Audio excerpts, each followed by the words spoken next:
Good morning, dear friends. I warmly welcome you, and I'm confident that our next meeting to discuss the results of implementing artificial intelligence in transport logistics and related technologies will be mutually beneficial for you and for us. Those of you who attended our last meeting or saw us on YouTube have probably noticed that we fundamentally do not invite any logistics coaches.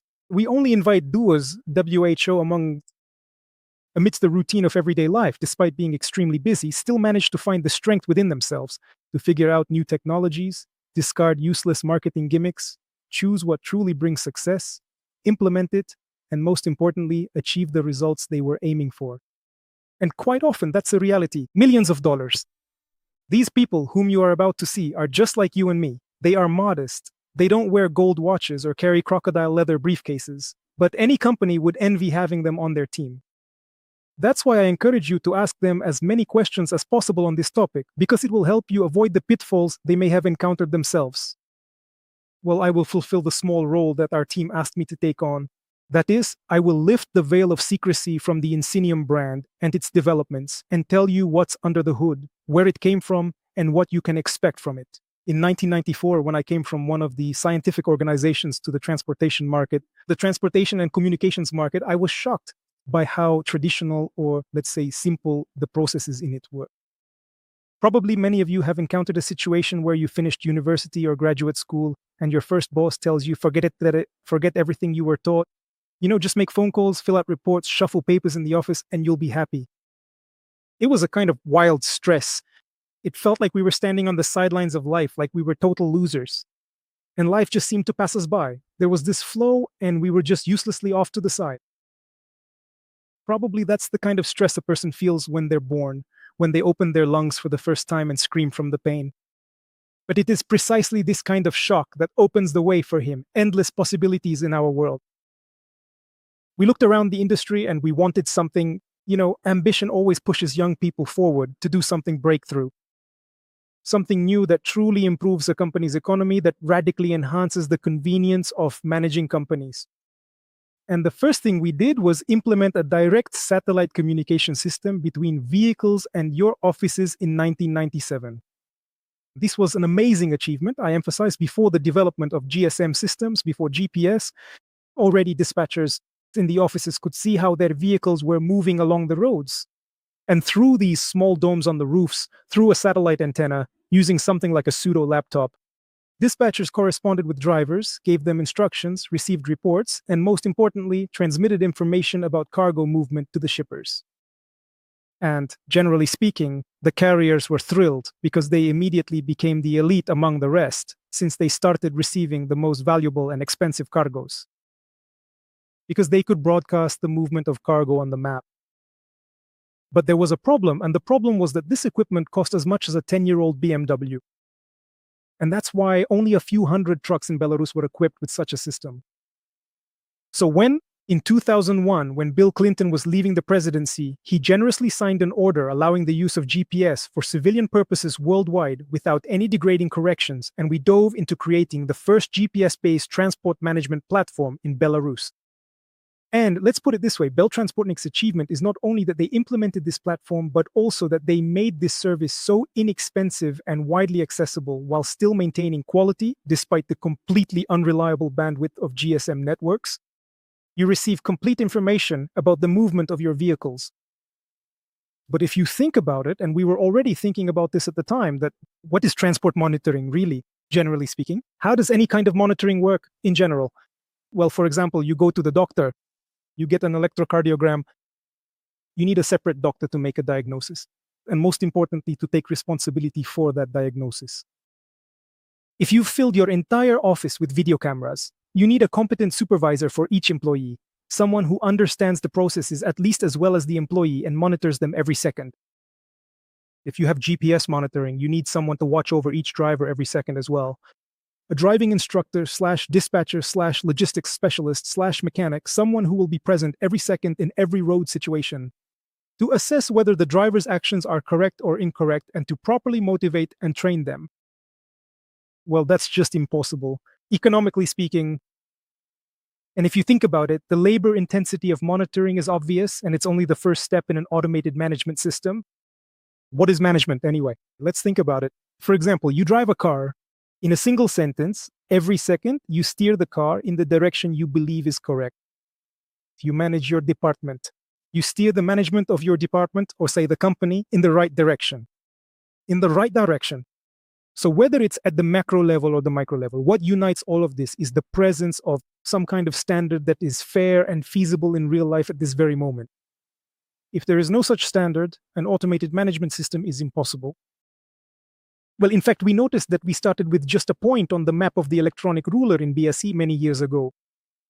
And now we've reached 5,000 parameters that we read remotely from your vehicles, up to 5,000. This includes the tachograph, the temperature sensor, tire pressure, and anything else you can imagine, whatever your heart desires. But what is our client supposed to do today with this ocean of information? How can they even make use of it? How can its value be unlocked? If you don't have a benchmark, then there's nothing to adjust towards, right? In fact, we don't try to compare. That's why having this benchmark is very important. But what does it mean to create a benchmark for action? The driver. For a logistics specialist, how do you forecast the traffic flow near every post for tomorrow, for a ticket for the day after tomorrow? Yes, with such accuracy that it can be used in delivery calculations for the next day or the day after. This is, generally speaking, a non-trivial task. You could even say it's unsolvable. We found ourselves in a situation as if you're walking down the road and there's a 5-meter wall in front of you and you have no ladder, no tools at all. How are you supposed to overcome this obstacle?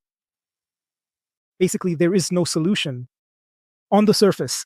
And in fact, almost all our competitors have just given up on this and are still selling monitoring and only monitoring. Sputnik took a different approach. Dialectics tells us that every problem has a solution. You just need to look at it from a different angle.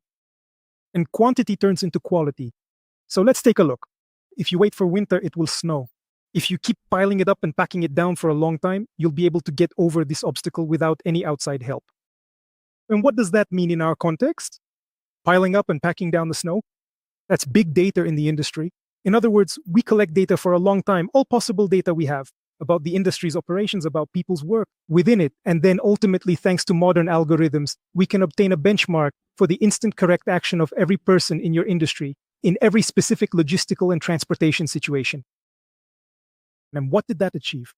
Well, in fact, we separated out a special closed laboratory called Infinium from the structure of Sputnik. All these years, enthusiasts came there. They were mathematicians and analysts. Later on, implementation specialists joined them.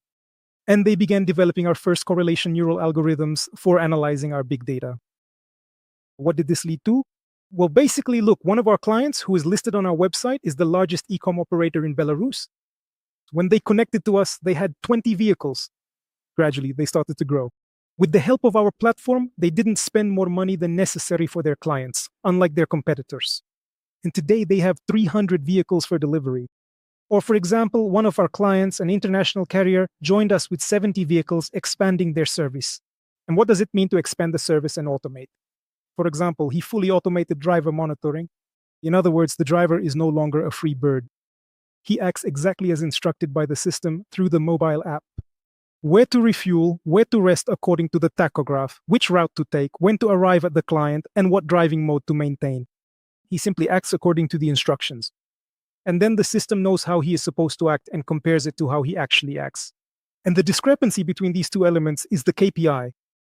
Then you don't need to look far ahead on the map and choose from hundreds of points where something should have been. You just look at what the system shows, what deviations occur.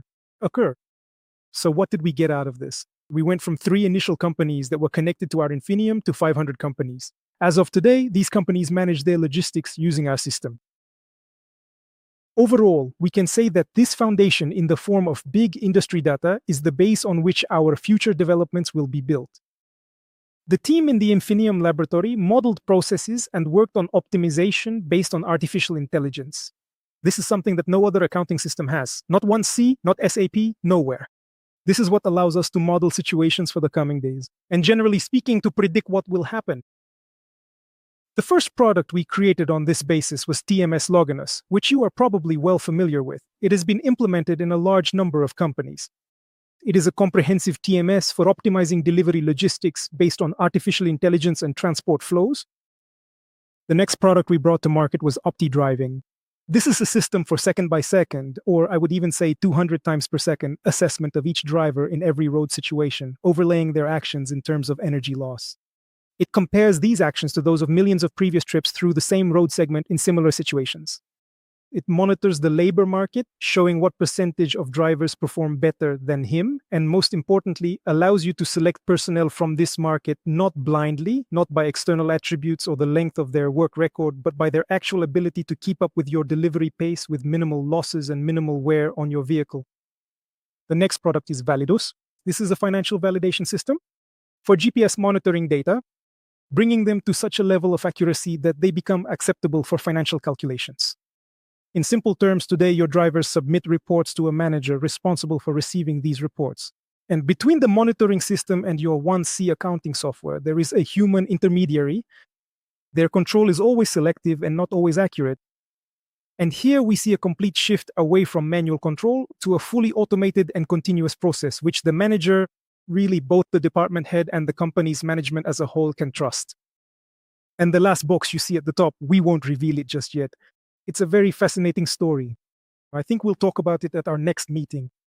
This is precisely an illustration of the very latest trends in mathematics. This is the so-called data-driven approach. In other words, it's the automation of decision-making by managers based on prevailing trends in the industry. That's the canyon depicted there. On the right, essentially it's the canyon of your optimal costs. The bottom of the canyon represents the optimal costs. And the task of any manager in the dark, if you turn off the lights, which is often the case, is to intuitively feel their way through this canyon, avoiding the steep slopes of excessive costs. That's why this technology allows you to automate your flight and turns on the light in this corridor. And generally speaking, we could end the Infinium presentation here and say that this is our new platform. This is our management company. But I have been performing the functions of a technical director for 20 years. I have one foot in the world of researchers and developers, and the other in production and implementation environments. And that's why I always evaluate the viability of any development with a calculator in hand. And for me, it's extremely important not just to have a product delivered to my home in some beautiful box with a huge manual, then just read it, do whatever you want with it, and happiness will follow. But so that we unpack everything, set it up, and achieve the result that was shown in the TV commercial. That's why, for many years, we have been building a team of implementers, and they are right here in front of you. These are the people who can come to your company on a paid basis, quickly conduct a logistics audit, quickly identify money leaks, accurately calculate how much money is leaking, say, as of yesterday, compare it to what we can provide you, and show you how we can close those gaps with our products. And not just talk about it, but defend this data in front of your team. And not just defend it, but take on this work, do it for you, and shake your hand. Only then, when the result that was stated in the logistics audit has been achieved. Generally speaking, every manager always has a major problem. There are many, but one of them is obvious, and you can all acknowledge it. It's the lack or acute shortage of truly talented, highly motivated, highly productive people in your department or in your company. And of course, you can wait for a brighter future when you will either gather such people. But even when you do have such people, they are busy handling current tasks, like a hamster on a wheel. And they never get free from routine. Or if you have a large company, you have your own capable implementation team, but they're stuck somewhere implementing a WMS in the warehouse. And if they work well, they'll never get out of there. You can rent a group of our experts and use their services so they can do it for you. Because in the field of transport and logistics, this optimization is like golden sand running out of an hourglass. And the sooner you stop it, the sooner you get results and the more profitable it is for you. That's why you can hire our experts who will do this work for you. So I really hope that you will ask your colleagues a lot of questions, because it is precisely this mutual enrichment that is the goal of our meeting. If you have any questions for me, please ask, and I will do my best to answer them. Yes, please. Good afternoon. Andrei Nedikov, Head of Logistics at Space Logistics. Mikhail Alexievich, at the first meeting I made a remark that I don't know how artificial intelligence works, but I can see its results. But could you lift the veil a little and tell us how it actually works within the limits of what you are able to share? Thank you. That was a kind of mistake, like when someone asks Masha for the shell on a dictation or an essay. War and peace in 2 words, quickly. That's from that song. Unfortunately, there is no board or marker here. Let me put it this way. If I were explaining this to my grandson or my son, I think the main problem in explaining an artificial filter is that there's a big difference between the biological understanding of a neuron, which we were taught about in school, and what is considered a neuron in mathematics. I'll give you an example. You are born without a sense of smell. You simply don't have it. The first time a molecule in the air, some kind of gas-air mixture, comes to you, in your nose, it sort of forms a little pocket for itself into which no other molecule can fit. And if you inhale that air again, you go, oh, strawberry, I recognize it. This is the most basic elementary explanation of what pattern recognition or situation recognition is in artificial intelligence. In essence, it's a neuron in mathematics. It's not that wire with a branch like in biology, it's a filter like a light bulb that turns on, yes or no.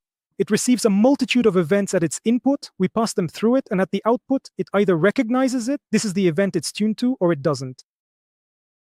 And if, for example, you open the hood of a car, you see the engine there, you expect to see it there. By the way, with electric cars, it's a bit more interesting now. There's nothing there. If you open the hood of the artificial intelligence black box, all you see is a gigantic system of nonlinear differential equations.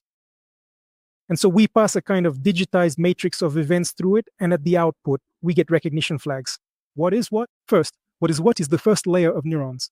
Then come events, predictions, because, for example, if the temperature is below zero and it's raining, then it will be snow. The next level is events, and so on, up to the network's response.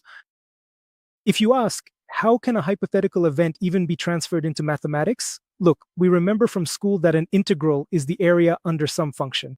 Let's say I give an example from a heart cardiogram. The envelope, the impulse, and the dip, ischemic heart disease. Here it is, placed into some mathematical expression and represented as an integral. And then we start shifting all other similar graphs through this one and summing their intersections.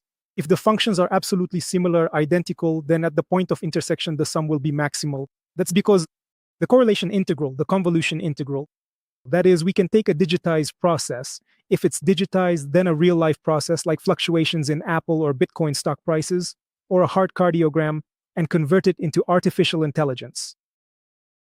And by the way, it's often mentioned, especially at Russian congresses, about the digitalization of the economy. A lot of money is being invested in this. When I attend those events, unfortunately, I don't hear a clear explanation of why this is necessary. But in fact, it's needed so that you can apply modern mathematical discoveries in your everyday work. Well, look, for example, you have recordings of your employees' conversations, let's say from your call centers, and you can't monitor each one individually. You create some kind of quality control departments, and then other departments above them.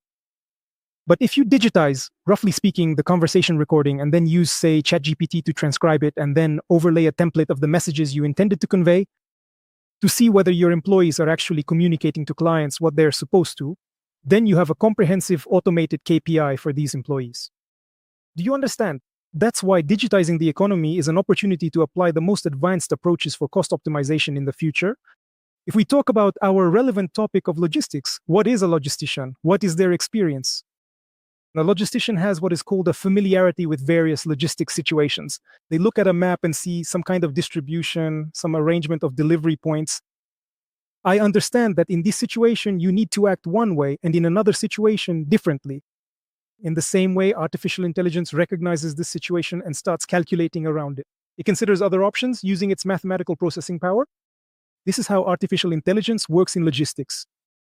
If we talk about what I mentioned regarding drivers, let's say that's a different situation. There, we collect data on energy losses 200 times per second. That is, all these movements of the steering wheel, pedals, and levers by drivers, summed up across all roads. And we recognize similar situations. After all, a fair assessment is very important to us. And fairness is about comparison. That is, from this huge number of scenarios that exist on the roads, we need to select only those situations that are truly similar, with the same traffic, the same cargo, the same type of vehicle, under the same weather conditions, and so on, and find them specifically for comparison on a given stretch of road. Then we compare this person to everyone else, understand how much better or worse they are than the market, and motivate them to improve, automatically training them. That's why artificial intelligence is such a broad concept, but in reality, it's just that, in my opinion, right now, it's very important for our colleagues to understand that any initial steps toward digitizing your processes will pay off many times over in the future, because it leads to, just look at ChatGPT. If last year it would just give you some kind of essay or answer to your question, often a rather useless one, by the way, now it has started to reflect what's called reasoning. Remember, there's a lot of hype about this right now. Hype. What is reasoning? It starts to critique itself. It has an excess of computational capabilities, and generally speaking, there's nowhere left to expand. It has already absorbed all those billions of human souls, all their texts, essays, everything that was on the internet. There's nothing left to train on. And it starts to generate different hypotheses on its own and double check them before giving you an answer. Maybe I'm wrong.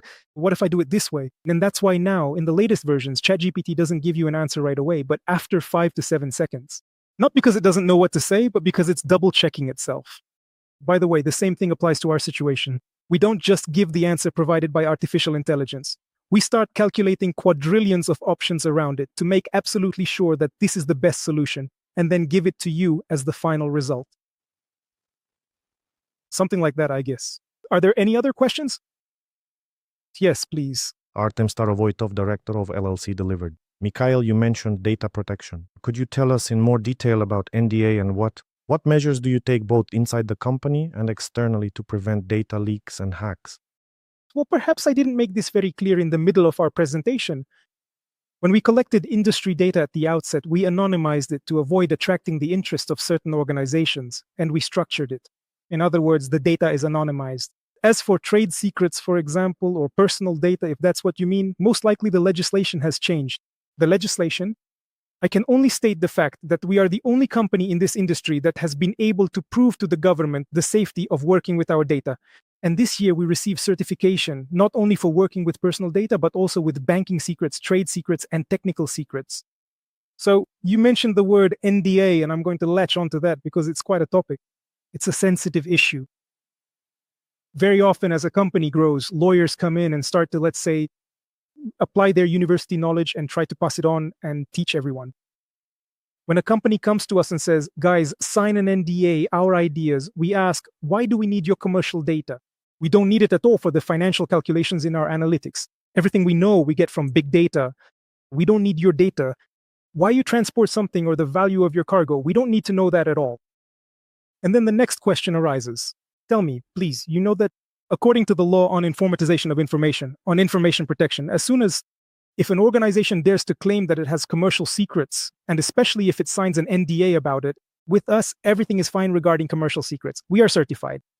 But are you certified? Have you passed certification? Are you using cryptographic protection methods that are certified in our country? OHCM.